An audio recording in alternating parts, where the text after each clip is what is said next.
here we are, this is who we are.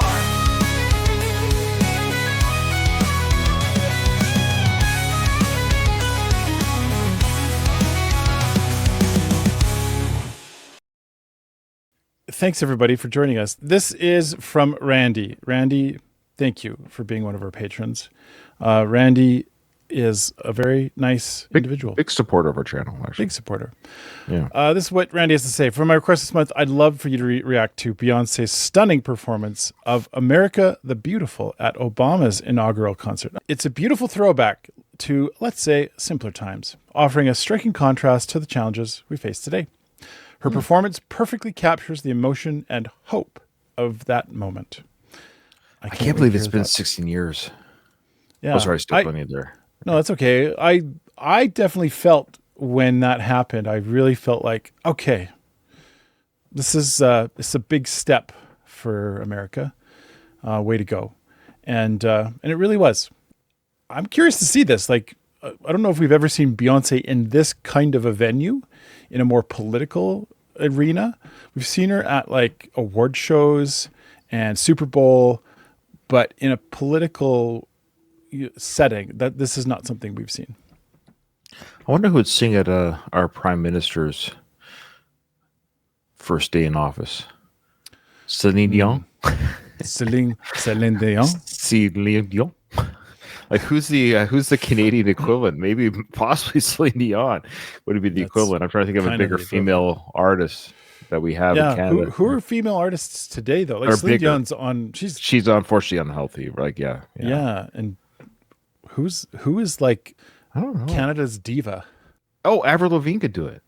I guess Avril Lavigne, yeah. Do like a rock version. Okay, all right, here we go. I'm looking forward to this one. I just can't believe it's been 16 years. It feels like I was there during his presidency. I served in the States with the U.S. Navy because I'm from Canada, but I got to serve with the U.S. Navy in Washington State for 4 years, from 2011 to 2015. So I was there for Obama's second term, for sure.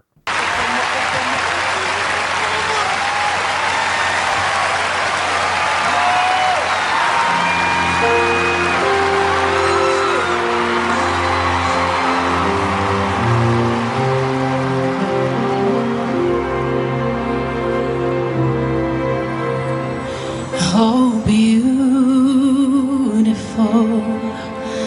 for spacious skies, for amber ways of rain, for purple mountain majesties above the fruited plain.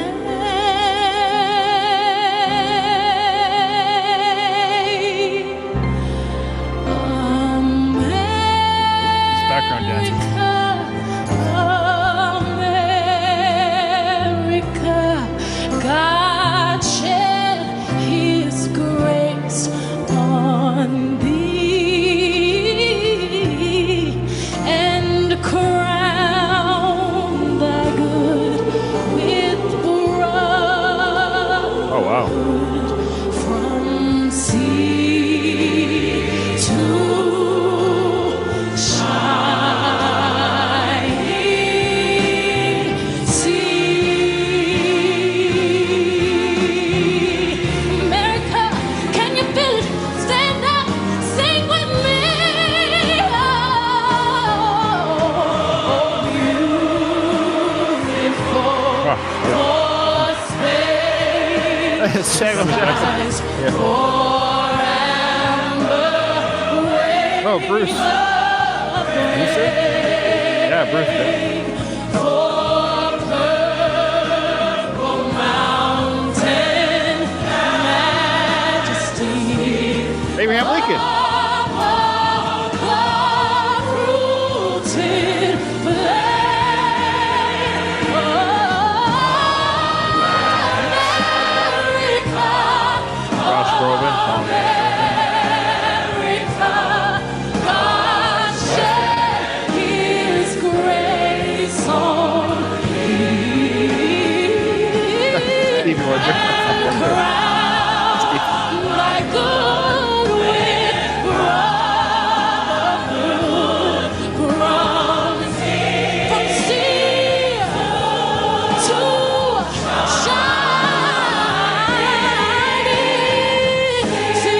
a bottle. I don't care.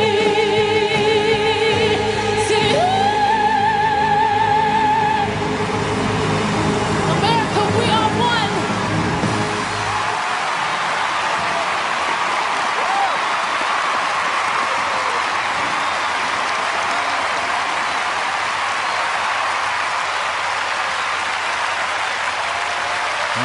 Ladies and gentlemen, will you please remain seated while the president-elect and his party exit? Thank you very much. I had Bruce's soul patch back then. Yeah, he's soul patch there. Yeah, Bruce and Beyonce. I don't think we've seen them together, have we? No, I wonder if they've ever performed together, to be honest. Let us know in the chat there, folks. I wonder if they told Stevie Wonder, like, don't worry, you got a microphone in front of you. Don't worry. You can't help yourself but tell a Stevie Wonder joke. You're so funny. You're on the amplifiers, buddy. You got it. You got it. Okay. What? He's not deaf. Jeez. Okay. I can't. As they say in Beyonce world, Nathan, the microphone was on. The microphone was on. You could hear the breathing just when she was like that. The breathing in before, like the microphone was very like on. Like you could hear the breathing in for the singing, the raw vocal, beautiful performance. Of course, it's nice to see everyone come out and join her. You know, it's a very powerful moment of change and hope, and at the time, and like I think I remember that she performed. And again, this was 16 years ago. I didn't follow her career back then, but I seem to recall even back then that this was a big deal. I don't know if you remember any. Yeah, just it. I don't remember. Well, yeah. What little I know of Beyonce, this for whatever reason kind of skipped over me because I didn't watch much of the inaugural ceremony. So going back and watching it and getting a sense of it, I don't know. I'm always fascinated. This is two Canadians, you know, observing things in the States. I'm always fascinated just how much more, I hesitate to use these words, but pomp and circumstance, like there's a lot more bigger deal around these kinds of ceremonies. In Canada, we vicariously watch this stuff from our side of the pond just to get a sense of what that feels like. And so it's kind of interesting for somebody who is feeling something for their whatever political party or affiliation to have that kind of validated through a ceremony like this, right? That would be quite a overwhelming emotion for some, I'm imagining. like it was not on anyone's mind. The idea of a black president seemed like 100 years from now. Like, and the fact that it was 16 years ago that happened, it's great that did happen. Now we have to get our first female president. That's what's next. So there you go. But yeah, like Nathan was saying, like as Canadians, of course, we can only, we can't vote for, obviously, for the president. We just watch and we listen, and we're always aware because you guys are our neighbors to the south and we are allies. I have like I said, 3 of my kids, I forget to say this sometimes, 3 of my children were, when I was down in the States and served with the U.S. military for 4 years, 3 of my children were born in the States. Yes, before people start doing the math, 2 of them were twins. So 3 and 4 years. So I have 3 American-born children. So I have a love for the country. I've always loved America. I've always loved the U.S. So the 4 years that I was down there, I loved the fireworks on July 4th.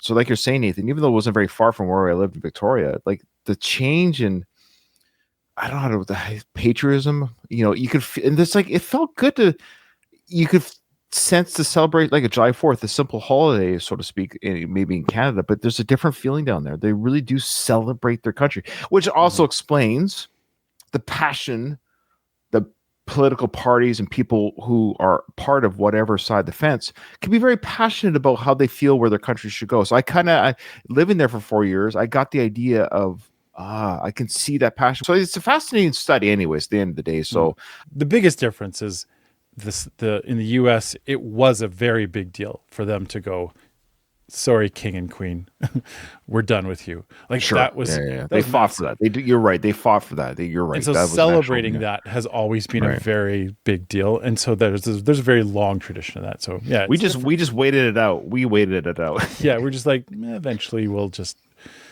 You down with us? something different. Yeah, we'll keep you. We we'll good? keep you on board for ceremonies, but we'll just kind of push you to the side. And then I thought the 60s we officially weren't something or another. Maybe I'm we getting my stopped history being wrong. the Dominion of Canada in the 60s, I think. Yeah. That's right. Okay. All right, guys. This is a history Thank you so lesson with much. Ryan and Nathan. Who know nothing. Do not Google everything we've said. We know nothing. Okay. All right. No, beautiful performance. Yeah, this was great. Thanks for sharing that with Randy. And yeah, knowing Beyonce as we know her now, of course, it was really cool to see her perform there and celebrate that moment for herself and for her country. And she looked great, by the way. Let me just say, Curious, she looked very just svelte. let us Yeah. know if you were there, if you attended that. That would be Oh, cool okay. to hear your experience. Okay. Yeah. Thanks everyone for joining Yeah, us. let us know.